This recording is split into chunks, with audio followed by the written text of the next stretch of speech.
Oi pessoal, tudo bem? Estamos de volta com mais um vídeo aqui da parte de processo de fabricação, né? A gente vai estar falando aí, vai fazer um pouco sobre a parte de desenho e de processo de fabricação, né? Essa semana um estudante, né, de um curso que eu ministro à noite, ele estava comentando, né? A disciplina não é nem ligada à parte dos usinagem, mas ele estava comentando um detalhe que eu achei muito interessante. Eu já vi muita gente se confundir referente a isso, né? Ele estagia numa empresa, né, e trabalhava na área de manutenção e foi para a parte de usinagem.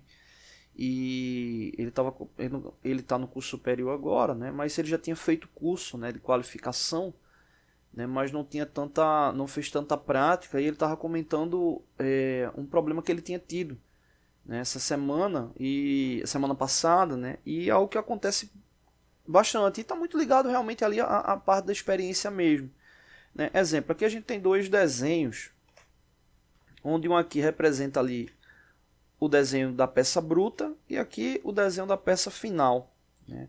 Então o que acontece? Quando a gente fala de material bruto para a parte de usinagem, ou seja, a gente está falando do material, como ele vai chegar para o processo de usinagem, né? Como ele vai chegar ali para o processo de usinagem, o que acontece?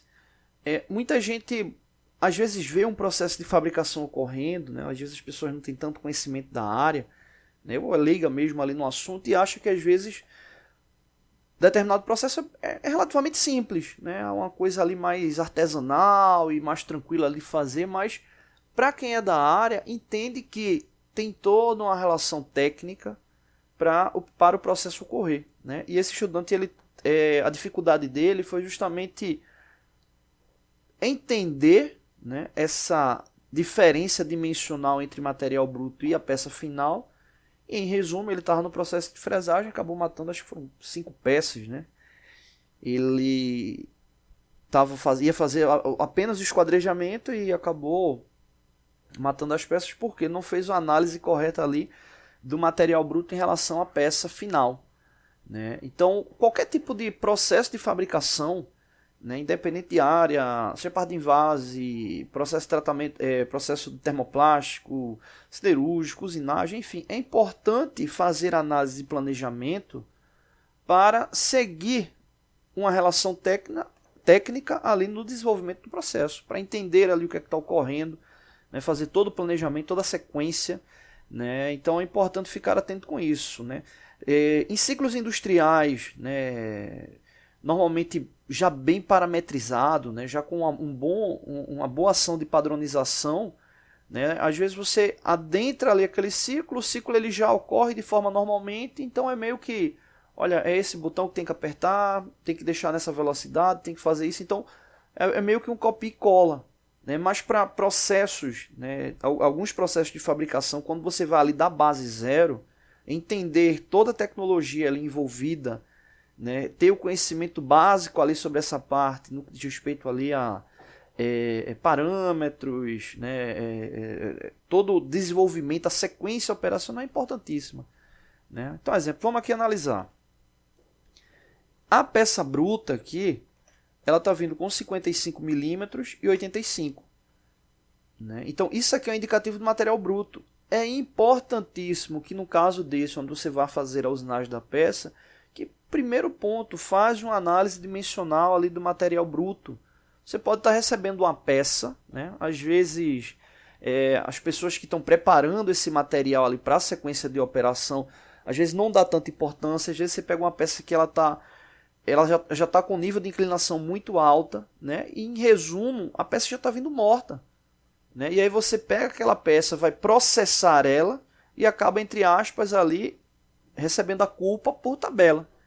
Ou seja, você já pegou a peça com problema e foi processar a mesma, não analisou e a peça ali ela já está morta.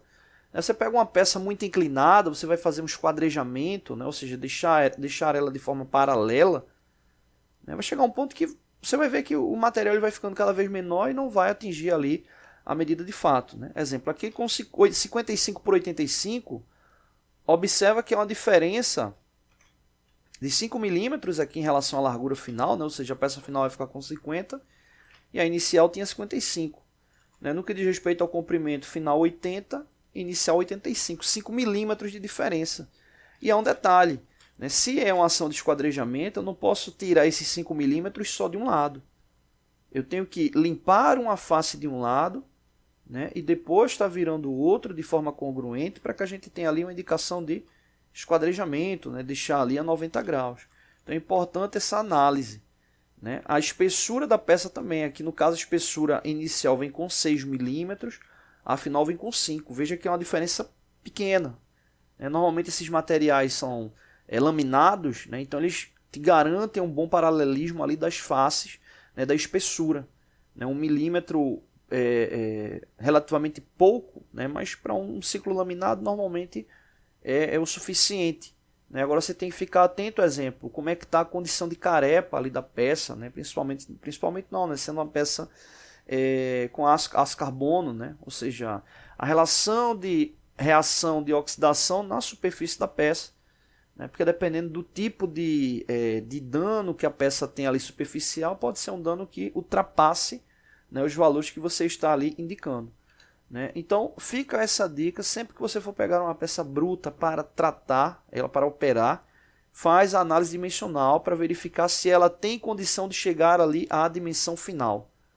Então analisar a peça com base na condição inicial para que você garanta ali a condição final. Você vê que aqui no caso dos 3 parâmetros, dos 3 pontos, né, comprimento, largura e espessura, a peça bruta ela vem maior para poder chegar ali na condição final, tá bom? No próximo vídeo vamos falar um pouco sobre planejamento, né? Aqui que era essa questão de seleção ali de ferramentas, tá bom? Valeu!